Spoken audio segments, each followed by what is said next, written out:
The transmission is little more than ghosts and static. A voice, hoarse with smoke and exhaustion, crackles across a gulf of 1,000 light years.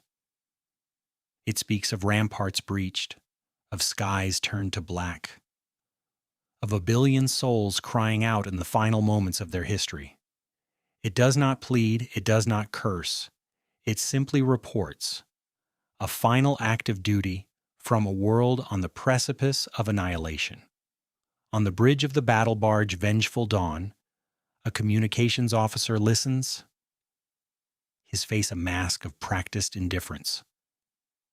He makes a note in the ship's log, the time, the origin, the content of the message. He then looks to his captain. The captain, a man who has seen 100 worlds burn, gives a slow, deliberate shake of his head. The fleet's orders are clear. This world is not the objective.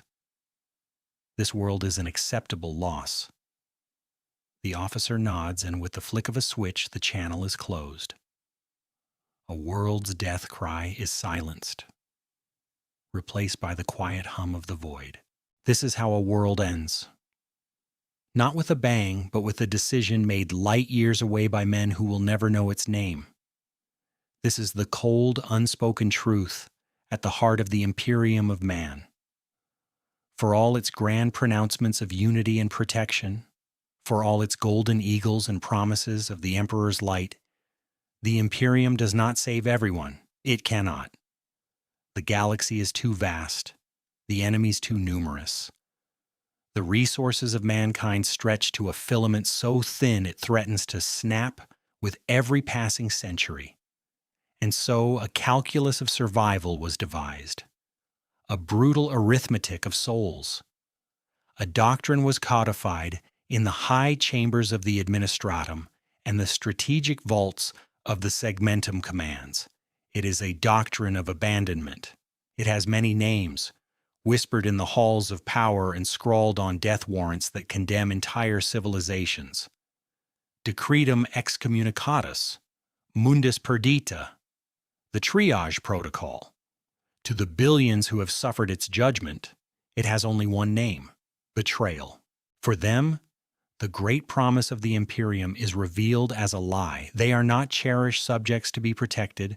They are assets to be expended, liabilities to be discarded. They are the dust of empire, the forgotten footnotes in a history of galactic war written by the victors. The Imperium is a fortress built on a foundation of bones, and many of those bones belong to the loyal subjects it chose not to save. To understand this policy is to understand the fundamental nature of the Imperium itself. It is not a benevolent kingdom, but a sprawling 10,000-year-old war machine, locked in a state of perpetual siege.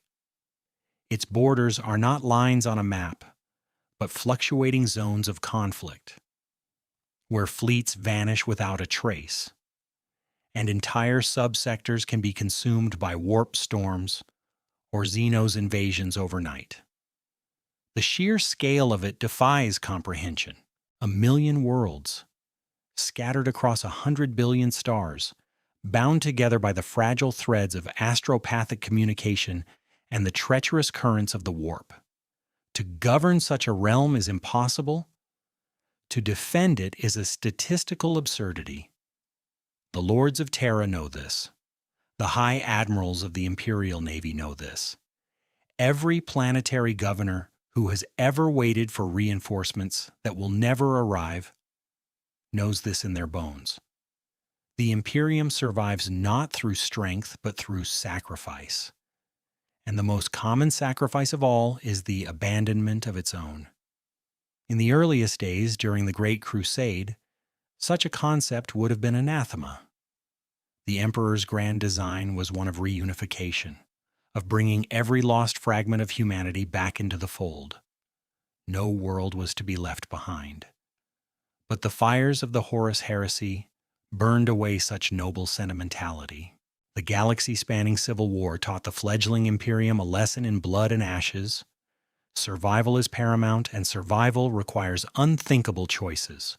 Worlds that had stood loyal for centuries were scoured from orbit, to deny them to the enemy. Populations were exterminated to prevent the spread of demonic taint.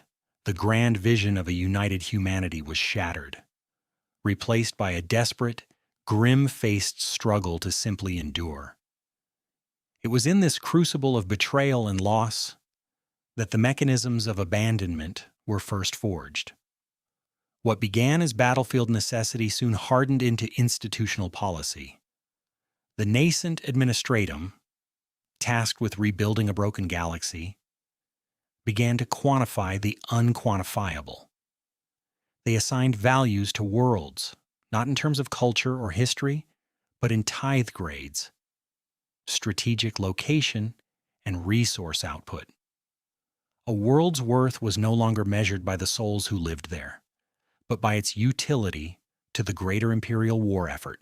In the millennia that followed, this cold logic metastasized, becoming the bedrock of imperial strategy.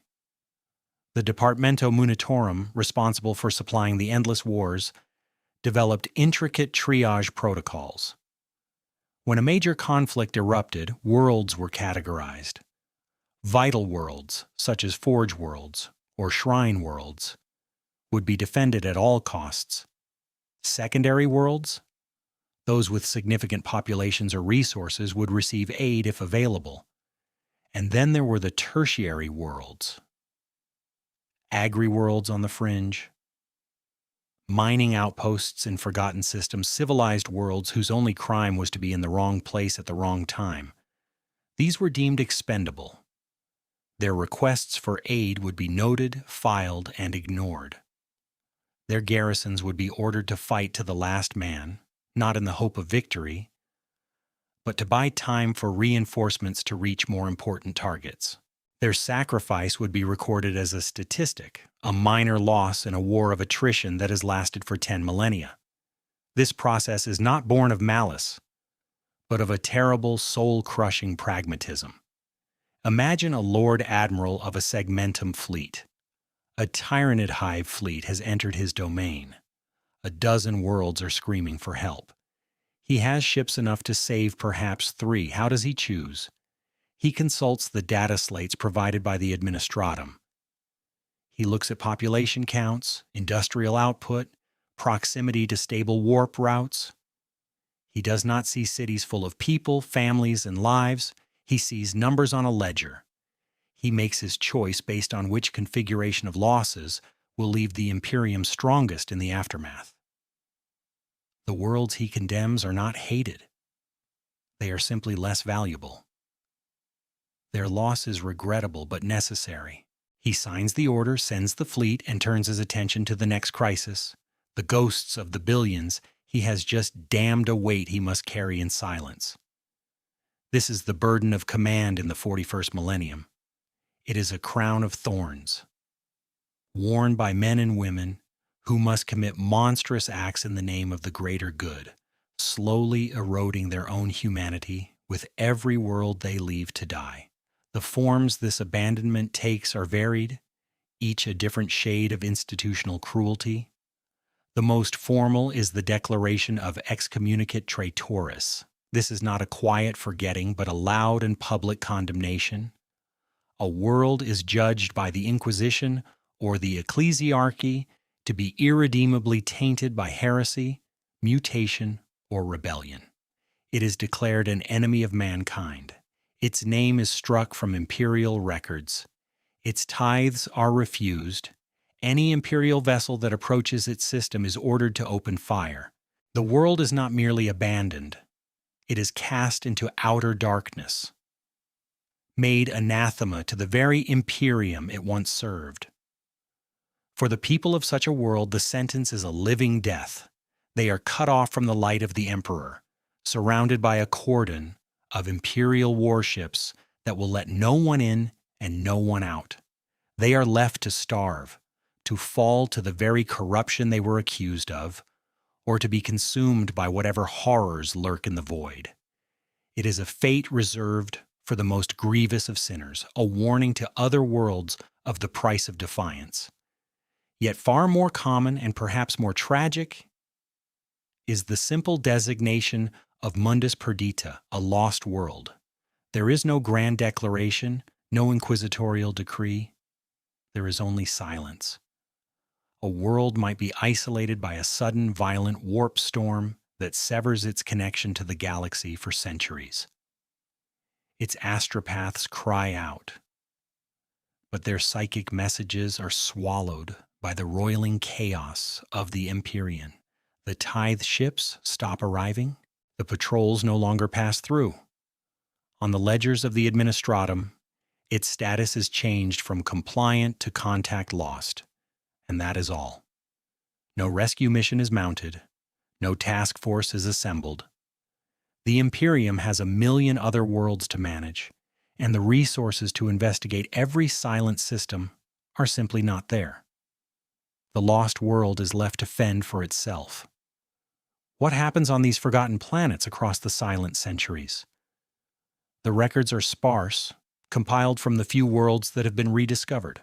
Some fall to Xenos raiders who find an easy prize. Some are conquered by the forces of chaos, their populations enslaved or twisted into unrecognizable horrors. On others, society collapses, technology fails, knowledge is lost, and the people descend into a new dark age of barbarism, huddling in the ruins of their once great cities, telling stories of the Sky Emperor, who promised to return but never did, and some, through sheer grit and determination, survive.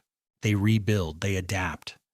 They forge new civilizations in isolation, their memory of the Imperium fading into myth.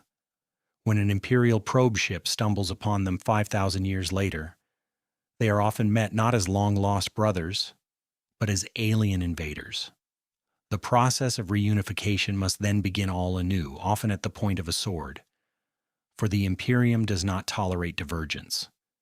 The children of the abandoned must be brought back into the fold, their hard-won independence crushed beneath the heel of the very institution that left them to their fate.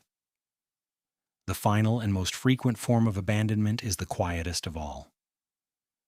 Administrative neglect, a clerical error, a misfiled data slate, a star chart rendered obsolete by the shifting tides of the warp. A world can be lost not to war or stellar phenomena, but to the sheer grinding inefficiency of the imperial bureaucracy. A functionary in some sub-basement of the Administratum on Terra might accidentally delete a planetary designation while updating a tithe record. For the next 500 years, that world simply ceases to exist in the eyes of the Imperium. No one comes to collect its resources. No one comes to defend its people. It is a ghost in the machine. A civilization of billions erased by the slip of a stylus. These are the truly forgotten, for their loss is not even recorded. They vanish from history without a trace, their calls for aid reaching offices that no longer know they exist, their faith in the Emperor a prayer sent to an address that has been lost. It is a chilling testament to the scale of the Imperium that a world can die, not from the blast gun of an orc or the claws of a tyrannid, but from the apathy of a distant, unknowing clerk. Consider the fate of Veridia II, a name that exists now only in a single sealed file in the archives of the Segmentum Pacificus Command. It was, by all accounts, a jewel, an agri-world of unsurpassed fertility. Its continents were vast tapestries of green fields and golden prairies, its people diligent and pious. For 3,000 years, Veridia II had met its tithes without fail. Its grain fed the hungry hive worlds of the adjacent subsector, and its sons and daughters filled the ranks of the Imperial Guard, fighting and dying on worlds they had never heard of for an emperor they had never seen. They were the ideal Imperial subjects, loyal, productive, and unquestioning. Their governor, a man named Cassian, was the latest in a long line of rulers who had served Terra with distinction. He believed in the Imperium. He believed in its promise of protection. The first sign of doom came as a shadow in the void, a bioship. A single scout from a larger hive fleet that had been presumed destroyed decades earlier. It fell upon the outer system's monitoring stations, silencing them one by one. Governor Cassian was not a fool. He immediately placed the planet on high alert, mobilized the Planetary Defense Force, and sent an urgent astropathic message to the Segmentum capital. The message was concise and professional, outlining the threat and formally requesting naval support. The response, when it came a week later, was reassuring. Lord Admiral Corton, commander of the Sector Battle Fleet, acknowledged the message and confirmed a task force was being diverted to investigate. The people of Veridia II breathed a collective sigh of relief. The Imperium had heard them. The Emperor would provide. But the task force never arrived. 100 light years away, the main body of the hive fleet had emerged from the void, far larger than Imperial intelligence had predicted. It was not a splinter fleet, it was a full-scale invasion. The task force sent to Veridia II was recalled, absorbed into a larger defensive formation being staged to protect the forge world of Ryza, whose manufactorums were deemed strategically indispensable. No message was sent to Governor Cassian informing him of this change in plans. On the vast strategic displays of Lord Admiral Corton's flagship, Veridia II was a low-priority icon, its fate already sealed by the brutal logic of triage.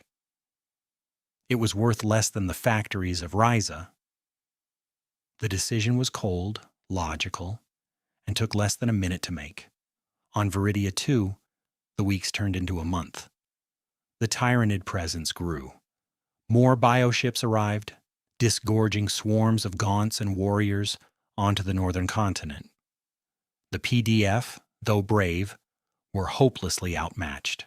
They were farmers and militia, armed with laser guns against a tide of biological monstrosities.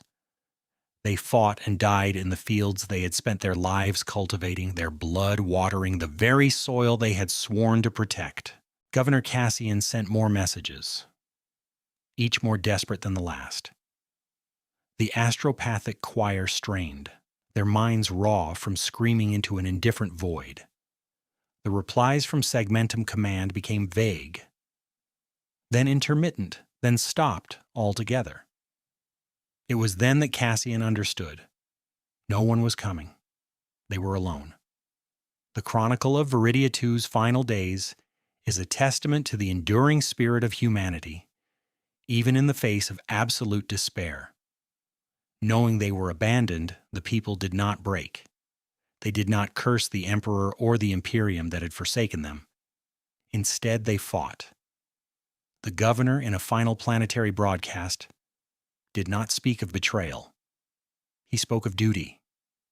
He told his people that their sacrifice would not be in vain, that their stand would buy the Imperium time, that their deaths would have meaning. He told them that they were, and always would be, loyal subjects of the Golden Throne. In the capital city of Veridia Prime, the remaining PDF regiments fortified the governor's palace, turning it into a fortress of defiance. The civilians, armed with farming tools and auto pistols, manned barricades in the streets. They knew they could not win, but they chose to die on their feet as servants of the Emperor, rather than be consumed as biomass for the great devourer. The end came swiftly. The Tyranid swarm, numbering in the millions, descended upon the capital. The battle lasted for 17 hours. The last stand at the governor's palace is a tale of legend, but one with no one left to tell it. The final astropathic message from Veridia II was not a plea for help, nor a cry of terror. It was a single clear thought projected with the last ounce of the head astropath's strength before her mind was shattered by the psychic feedback of the hive mind. It contained just 3 words. The Emperor protects. Then silence. The world of Veridia II was consumed, its cities flattened, its oceans boiled away, its very bedrock absorbed by the ravenous alien swarm. On Lord Admiral Corton's star chart, the icon for Veridia II, blinked from green to red, and was then quietly removed. A clerk made a note in the archives. Mundus Perdita, cause, Xenos action, file closed. The matter was concluded. The Imperium moved on. What is the legacy of these lost worlds? They are the ghosts that haunt the Imperium. They are the silent testimony to its deepest, most fundamental contradiction, that to preserve humanity, the Imperium must often sacrifice humans. This policy of abandonment is not a flaw in the system. It is the system itself, functioning as intended. It is the logical endpoint of a regime that has prioritized its own survival above the survival of its individual parts. The Imperium is a vast ancient edifice, and its architects, the High Lords of Terra, know that its foundations are unstable. They are constantly forced to shore up one crumbling wall by cannibalizing the bricks of another. Each abandoned world is a brick torn from the structure, a necessary sacrifice to prevent a total collapse. This brutal calculus has shaped the soul of the Imperium. It has fostered a culture of grim pragmatism among its commanders, a willingness to make monstrous choices for the sake of strategic necessity. It has bred a deep-seated paranoia within its populace, a quiet understanding that the protection of the Emperor's armies is not a right but a privilege, one that can be revoked at any moment. On 1,000 frontier worlds, the people look to the skies not with hope, but with a gnawing anxiety, wondering if they will be the next to be deemed expendable. This constant low-level terror is a tool of control, a reminder that loyalty is not enough. To warrant the Imperium's protection, a world must be useful. It must be valuable, and its value is always being weighed against the needs of the whole, and so it has been, across all the long centuries of blood and fire. For every tale of heroic salvation, like the defense of Rin's world or the Hell's Reach crusade, there are 1,000 untold stories like that of Veridia II. They are the silent majority of the Imperium's history, the worlds that died in darkness, their sacrifices unremembered and unmourned. Some scholars of the progeny whisper that these abandoned worlds are a greater threat than any Xenos empire. They are a cancer in the heart of the Imperium, a moral decay that slowly poisons the very ideals it claims to uphold. How can an empire claim to be the protector of mankind when it so readily discards millions of its own? How can it rally its soldiers with cries of unity and faith when its actions are governed by the cold, faithless logic of the ledger? These are questions the Imperium does not dare to ask itself. To do so would be to admit the terrible truth that the glorious edifice of the Imperium is built on a lie. The lie is that every human life is sacred. The truth is that some lives are worth more than others. The truth is that if your world is not strategically vital, if your resources are not critical, if your death can purchase the survival of a more important planet, then you will be left to die, and no one will weep for you. Your name will be struck from the records, your history erased, your final scream for help swallowed by the uncaring void. You will become another ghost, another forgotten soul in the endless grinding tragedy of the Imperium of Man. In the end, what remains is the silence of dead worlds drifting in the void, their cities tombs, their people dust. The silence on the Vox channels where a desperate plea once echoed. The silence in the hearts of the commanders who give the orders. A quiet space where their humanity used to be. The Imperium endures, yes, but it endures as a wounded, scarred thing haunted by the memory of all the children it has abandoned. It is a sovereign of ashes, ruling over a kingdom of graves, many of which it dug itself. And now, as the darkness of the 41st millennium deepens, as the threats to mankind multiply and the resources of the Imperium dwindle ever further, the brutal calculus of abandonment is employed more frequently than ever. Somewhere, right now, a governor is sending a message of hope into the void. Somewhere, a Lord Admiral is looking at a star chart, weighing one world's life against another. And somewhere, a world is about to learn the Imperium's hardest lesson: you are not worth saving.